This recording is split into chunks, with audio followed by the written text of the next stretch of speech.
సాకేత్ అనే ఒక ఫ్రెండ్ ఉన్నాడు. వాళ్ళ ఫ్రెండ్‌ని రిఫర్ చేశాడు. ఆయన పేరు వచ్చి ఇర్షద్ అన్సారీ. సో తను ఆస్ట్రేలియాకి ప్లాన్ చేస్తున్నాడు. బట్ ఆల్రెడీ ఆ లోన్ అనేది వేరే దగ్గర లాగిన్ అయ్యింది.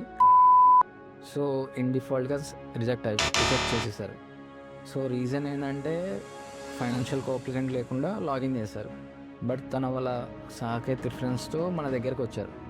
సో దాని కేసుని టేకప్ చేసి సో వాళ్ళ బ్రదర్ యూకేలో ఉంటారు, అక్కడ జాబ్ చేస్తారు, ఫుల్ టైం జాబ్ చేస్తారు.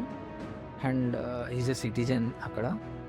సో ఆయనని యాడ్ చేసుకొని ఆయన ఫైనాన్షియల్ కోప్లికెంట్గా పెట్టి సో కొన్ని డాక్యుమెంట్స్ యాడ్ చేసి సో ఈ ఇర్షద్ అన్సారీ కేసు అనేది లాస్ట్ వీక్ ఫ్రైడే రోజు మళ్ళీ రీలుక్ చేసాము. సో ఈ సాటర్డే వరకు శాంక్షన్ కూడా అయిపోయింది. సో మొత్తం ఓవరాల్గా 1 వీక్లో లోన్ అనేది శాంక్షన్ అయిపోయింది. So student happy as well as మేము కూడా హ్యాపీ. Thank you.